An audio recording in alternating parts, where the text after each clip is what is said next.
was once a day that I would pray for you. I'd go and misbehave just so you'd notice too. Sneaking looks up and down from across the room. And damn, what a hell of a view. I feel good, you look great, I like you, I can't wait. A first time, a first date. You're so fine, I'm so late. You sip wine, I drink straight. So, hello mga ka-adventure and welcome to my vlog.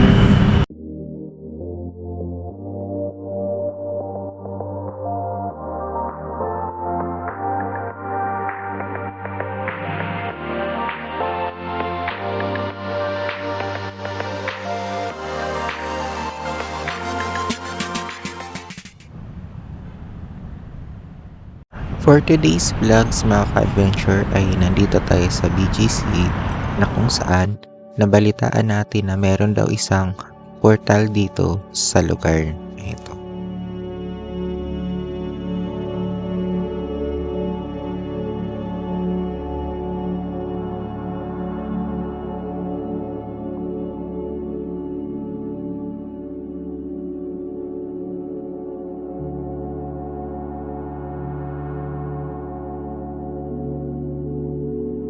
At isa mga ka-adventure sa kakaiba sa paggawa ko ng vlogs na to ay dito ngayon ito sa Metro Manila na kung saan yung mga previous vlogs ko ay puro galing probinsya. Dito nga ako mga ka-adventure bumaba sa McKinley Road, corner 5th Avenue, galing doon sa mismong Ayala MRT Station. Masasabi ko mga ka-adventure na ang isang nightlife dito sa BGC or Bonifacio Global City ay maituturing na sagot ng Pilipinas sa pinaghalong kalinisan ng Singapore at magandang vibes ng New York City. Maituturing din ito mga ka-adventure na pinakamodernong karanasan na maaari mong maranasan dito sa Metro Manila. At mula mga ka-adventure dito sa kinakatayuan ko ay mga 3 minutes na lang ay mararating na natin ang tinatawag na BGC portal. At dito pa rin tayo mga ka-adventure sa 5th Avenue na kung saan ito ay tinuturing na most vibrant and iconic stretch ng BGC. Ang kaling ito mga ka-adventure ay nagsisilbing Grady Street ng distrito na kung saan pinagsama nito ang high-end retail at futuristic technology.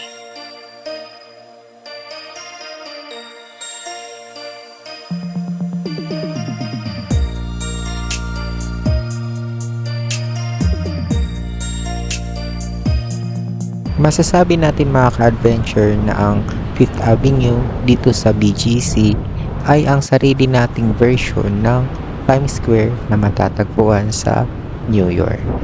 Dito mga ka-adventure sakaling ito ay dito ni-launch noong January 21, 2026 ang tinaguriang Manila Portal na mas kilala din natin bilang BGC Portal.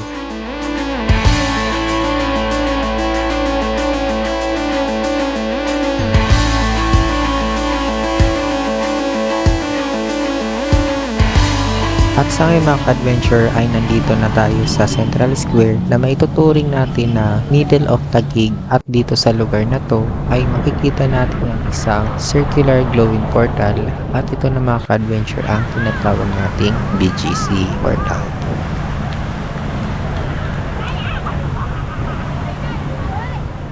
Ang portal na ito mga ka-adventure ay isang circular art installation na kung saan ito ay nagbibigay ng 24/7 real-time video ng iba't ibang lungsod sa buong mundo.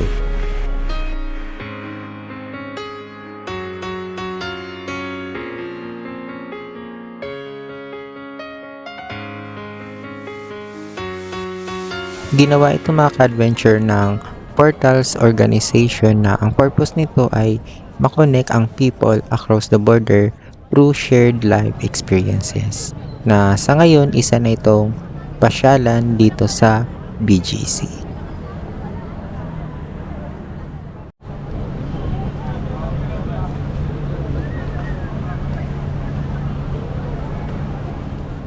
Masasabi natin mga ka-adventure na ang portal na ito ay hindi lang basta screen.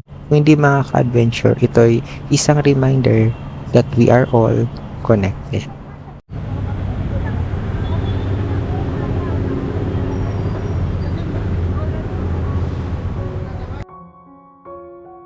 At sa karanasan ko mga ka-adventure ngayong gabing ito, dito sa Bonifacio Global City ay isang tunay na special.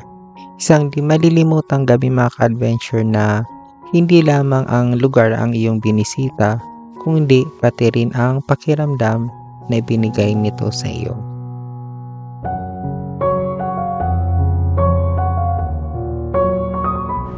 And that's all for this vlogs mga ka-adventure, and thank you for watching and see you on my next video.